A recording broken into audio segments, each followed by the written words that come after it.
On July 31st, 2021, reigning regular WBA featherweight champion Can Xu took on the then 24-2 Leigh Wood. Despite coming off of a loss and being an 11-4 underdog, Wood would largely dominate the action with single, well-selected shots. Aside from some successful middle rounds, the champ simply could not get control of the fight and wound up getting dropped with roughly a minute left in the match. Wood would capitalize on the hurt champion, now holding up a high guard, and pitch hard shots to both the head and body, forcing a stoppage by the referee. Lethal Leigh Wood was the new, regular WBA featherweight champion. 7 months later, Wood would defend his title first against Michael Conlan. The Irishman possessed one of the most respected amateur runs and entered the bout with a clean 16-0 record. As Wood had done against Xu, Conlan proved the dominant force against the champ, dropping Leigh in the first round. It was a devastating shot, though head trainer Ben Davison gave his fighter the benefit of the doubt and didn't call the fight off. With the fight in his hands, Conlan began racking up rounds as Wood tried to work his way back. Those efforts would serve the champ well, culminating with a controversial knockdown against Conlan towards the end of the 11th. Coming into the 12th and final round, Wood stepped on the pedal with everything he had left in the tank and began scrapping away with Conlan. The action would come to a head when Wood would back Conlan onto the ropes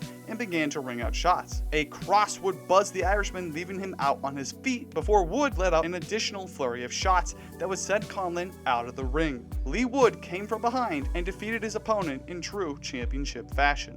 After an impeccable turnaround, the WBA organization demanded that Wood and super champ Leo Santa Cruz have a consolidation fight. Step-aside money, postponement, and other fights were all thrown on the table before Santa Cruz ultimately vacated his super title. As the newly touted super champion, Wood would make his next defense on February 18th against Mauricio Bronco Lara. The scrappy destroyer had proven himself at the world championship level by destroying former IBF champion Josh Warrington, before producing back-to-back knockouts. Those actions had led many to consider him a true threat to the division.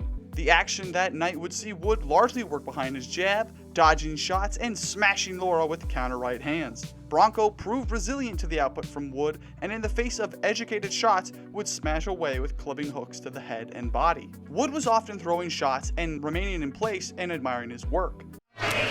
Wood's just sitting there too long for me in range. He's taking body shots and he's getting hit with the odd head shot round the side. He needs to be on the end of that jab and moving. Don't sit there waiting for Lara to punch. Not only that, but Lara was able to repeatedly catch Wood with a left hook, either ramming it into the champ's guard or hitting him right on the chin. While still in the fight, Lara was already displaying worrying signs of gassing out as early as the 5th round as he was open-mouthed breathing. However, toward the end of the 7th, Wood would telegraph a lead left hook, which gave Lara enough time to pitch out one of his own, which reached the target first. Wood was down, and though he beat the count, the wobbliness of his legs led Ben Davison to throw in the towel. Leigh Wood had just lost his super title by 7th round technical knockout. Less than 4 months later, Wood would have the chance to rectify that defeat in an immediate rematch with Lara. However, controversy struck before the first bell as the new champ severely missed weight. This meant that even if Lara won the fight, he would no longer be champion. In regard to the fight itself, Wood worked behind a stiff jab to both head and body, all the while keeping his rear hand by his face to fend off any of Lara's left-handed offense. Not only that, but Wood also stayed on the move when he wasn't throwing. He wasn't taking too long to set things up or staying put after finishing the combination. In the 2nd round, Wood, feinting often and sparing to the body, would smash an uppercut into Lara's chin, dumping him onto the seat of his trunks. From here, the fight was all in Wood's control, as he would duck around looping hooks, clinch and move himself to a better position, and feint his way to create openings which he would fill with power shots. After 12 flawless rounds in Manchester, Leigh Wood would reclaim his Super WBA title by unanimous decision. Later that year, the once again champion would defend his belt against the former 2-time IBF champion Josh Warrington. The action started with the first bell as the challenger shot out with a swarm of power shots as Wood tried to establish range with his jab. And in the 2nd round, Wood switched into a southpaw stance and began having an easier time landing rear-handed punches. He'd carry this approach into the 3rd, and though his southpaw success continued, Warrington still found ways to rapidly close the gap to pour a flurry of shots onto the champ. In the 5th, Warrington's continued pressuring approach had left Wood visibly worn down, where the champ was failing to land anything of importance. The challenger added devastating body shots to his inside work,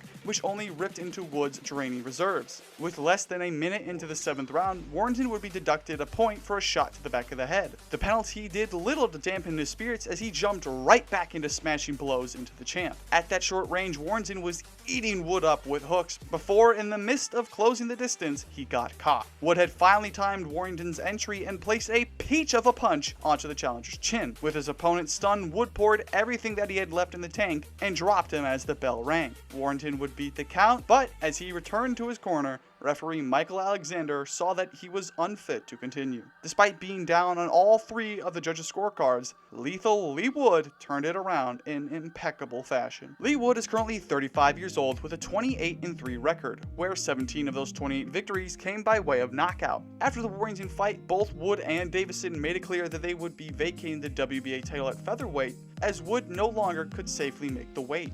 It's a struggle for him. Every time. Like the last time made weight comfortably was Kanzu.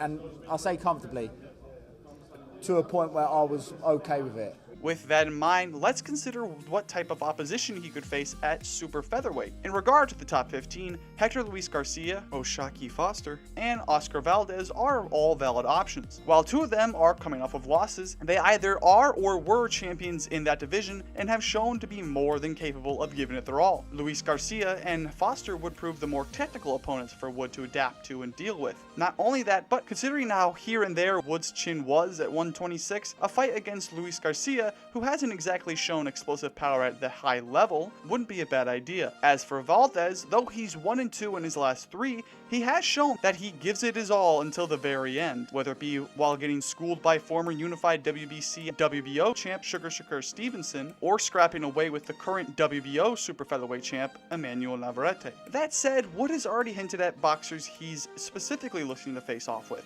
IBF champ Joe Cordina is someone that Leigh has already called for. Plus, considering Wood's status as a former champion at 126, challenging the reigning 130-pound champ Emmanuel Navarrete isn't out of the picture either. The Welsh champion is a beautiful mixture of education and one-shot power, and Navarrete knows how to bring the pain to anyone who dares to stand in front of him. But all of this speculation does very little to actually bring about any of these potential fights, so let's shift focus to something a bit more tangible. As Wood moves up to 130, he needs to work on his defense. Though he's impressed me by adjusting his approach from the Laura 1 fight to the Laura 2 fight by only remaining in range when it was time to throw, it seemed that he had forgotten all about the success that he had against Laura when he entered the Warrington fight. Yes, Warrington was rapidly covering the geography, making it difficult for Wood to establish his range, but at the same time, Wood wasn't pivoting out of the way or even just stepping back as his opponent rushed in. Another correction that Wood demonstrated in between the Laura fights was keeping his hands at home when he wasn't throwing. This fix proved uber successful for Wood against Laura, and yet he also failed to maintain this improvement against Warrington,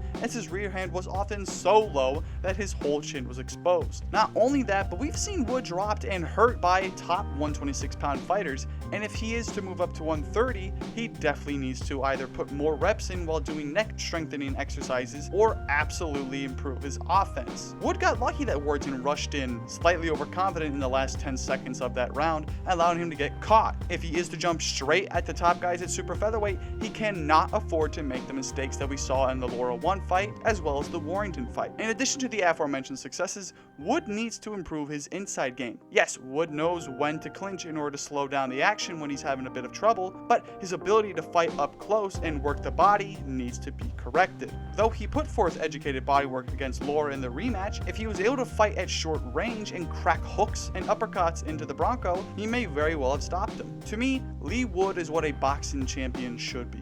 A true warrior who takes difficult fights and, win or lose, always gets to his feet and steps back into the fire for more. Not only does he fight tough fights, but in 2023, he was more active than other top fighters. Canelo only fought twice, and both of our heavyweight champions only fought once this year. Lethal Leigh Wood deserves all of the credit in the world for putting his all into the sport time and time again. Will he continue to prove successful as he finishes out his career at 130? Only time will tell. Feel free to leave your thoughts in the comments below, and as always, I'll see you next time.